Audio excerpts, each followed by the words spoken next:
Hernan Diaz's Trust is a layered and intricate novel that explores the intersection of money, power, truth, and narrative itself. At its core, it asks, who controls the stories we believe about wealth and influence?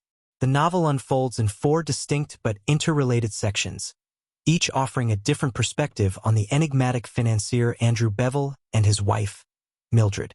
These shifting voices force readers to question not only what is true, but also who gets to decide what truth is remembered.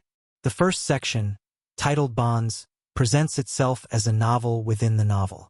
Written by Harold Vanner, it tells the story of a thinly veiled version of Bevel, a ruthless financier named Benjamin Rask, whose brilliance in the stock market is matched only by his social awkwardness. His wife, Helen, is portrayed as refined, cultured, and tragically ill, whose death seems accelerated by her husband's coldness. In this version, Rask is depicted as a man who manipulates markets and isolates himself from humanity, a symbol of the destructive excess of capitalism. This fictionalized account sets the tone for the whole book, because it feels both convincing and incomplete. Vanner's portrayal is vivid, but it smacks of judgment and simplification. It reduces Andrew Bevel to a one-dimensional villain and his wife to a tragic victim. This version reflects how many outsiders view the titans of finance, cold profiteers who shape society while remaining detached from its struggles. Already, Diaz is showing how narrative can sculpt reputation, regardless of its fidelity to reality. The second section, My Life, breaks open Vanner's version of the story. This part is narrated by Andrew Bevel himself, who writes his own unfinished memoir in response to the distortions of bonds. Here, Bevel strives to correct the record, portraying himself not as a manipulative capitalist, but as a visionary who brought order and prosperity to chaotic markets. He positions himself as a patriot, a stabilizing force who prevented financial ruin, and a man whose fortune was the result of foresight and discipline. But Bevel's memoir is less revealing than it seems. His writing is stiff, incomplete, and full of gaps where he clearly avoids vulnerability. More than anything, it exposes his obsession with controlling perception. He cannot bear the idea that his wife or their life together might be misunderstood. He describes Mildred as essential to his success, but only in vague terms. The memoir isn't about truth. It's about legacy management. In the attempt to rewrite himself, Bevel inadvertently reveals his paranoia about how he will be remembered. The third section, A Memoir, Remembered, takes yet another angle. This part is written decades later by Ida Partenza, the daughter of an Italian anarchist who is hired by Bevel to ghostwrite his autobiography. Ida is young, idealistic, and skeptical of wealth, yet fascinated by the chance to step inside the world of one of America's most powerful men. Through her eyes, we see Bevel's determination to sculpt his reputation in real time. She notices his careful omissions, his discomfort with intimacy, and his insistence on portraying Mildred in a way that elevates himself. Ida's presence as narrator widens the scope of the novel, because she represents a voice from outside the elite circles.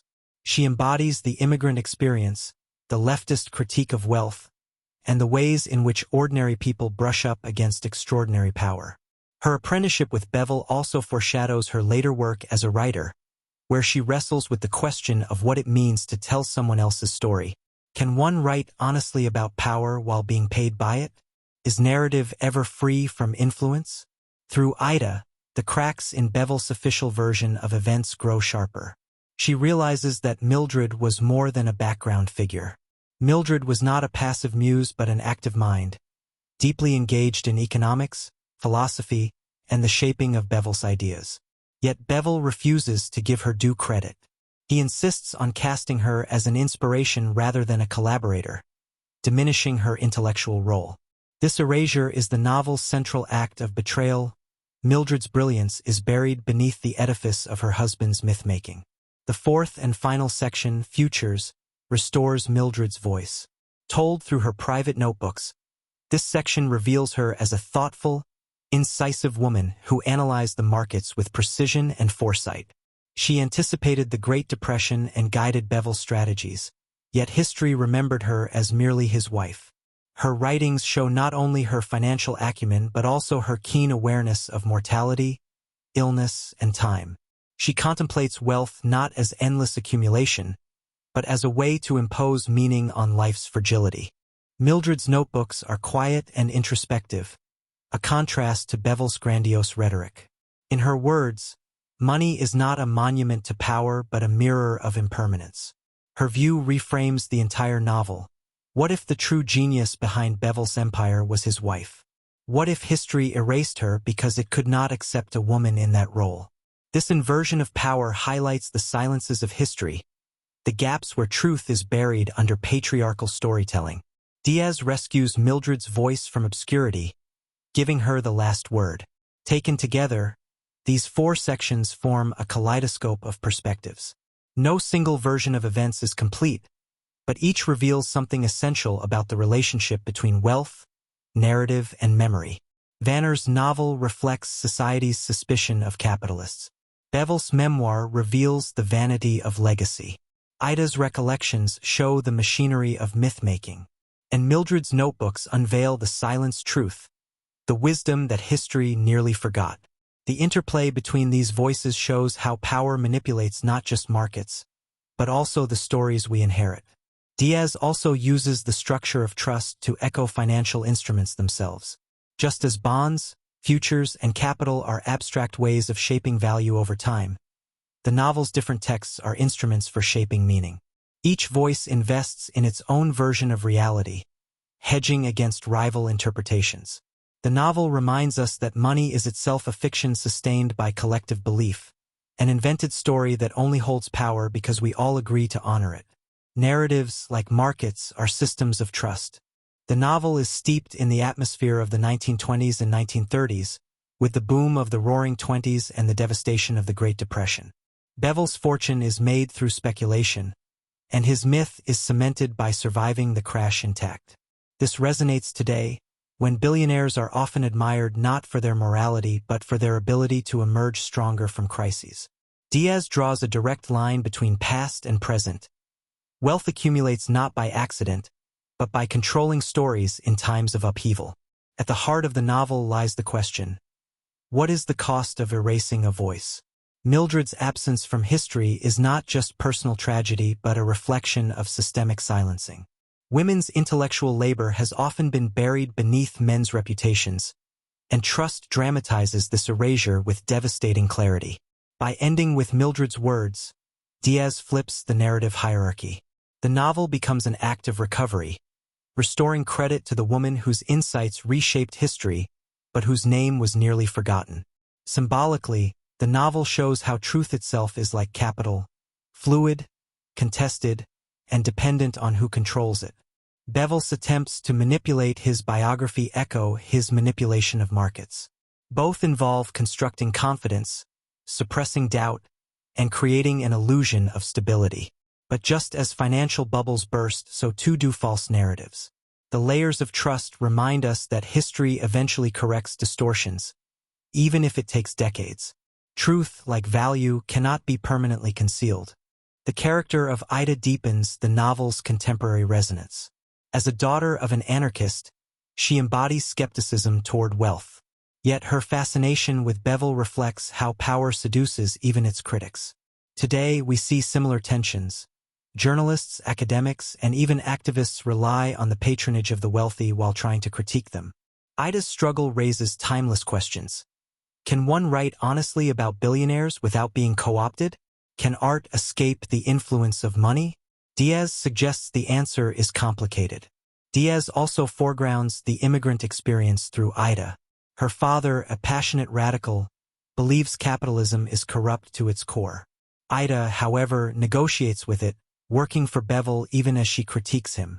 This tension reflects a broader generational shift in immigrant families, where the pursuit of stability and success often tempers ideological purity. It also resonates with modern debates about class mobility, immigrant labor, and the compromises people make in pursuit of opportunity. Trust captures this duality with nuance. Mildred's voice, when it finally emerges, resonates with startling modernity. Her reflections on markets anticipate feminist critiques of economics, where value is not only profit but also care, time, and mortality. She sees finance as a way of ordering chaos, but also as a fragile illusion. In an age where women economists and thinkers still fight for recognition, Mildred's rediscovered voice feels contemporary and urgent. Diaz suggests that history is filled with lost Mildreds, whose brilliance was overshadowed by patriarchal narratives. The title trust carries multiple meanings. It refers to financial trusts, the institutions of wealth management.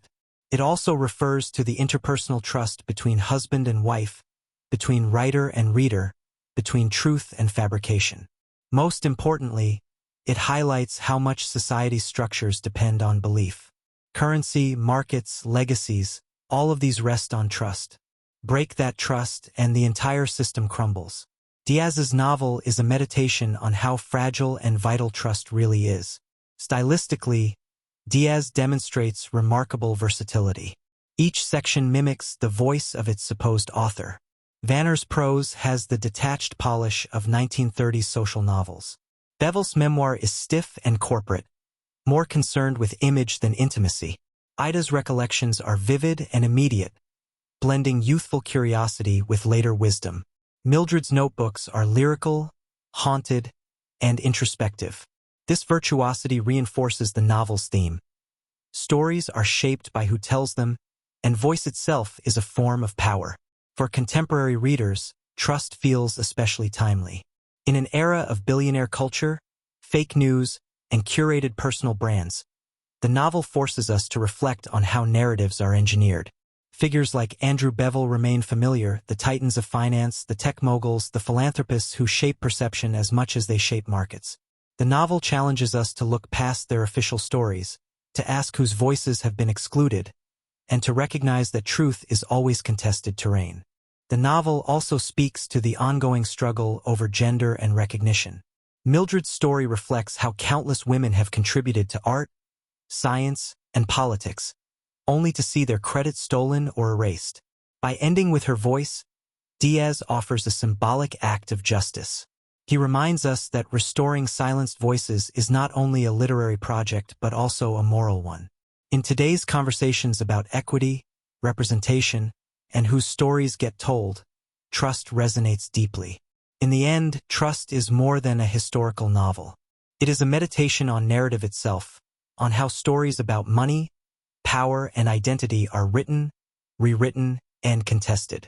It warns us that truth is always entangled with interest, and that history is full of erasures.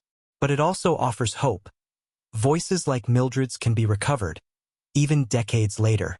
In a world where billionaires and media empires still shape reality, Diaz's novel is a call to question, to listen, and to seek the truths that lie buried beneath official stories. If you learned something today, consider subscribing to the channel. Let us know in the comments which book you would like to see explained next. We hope to catch you in the next video.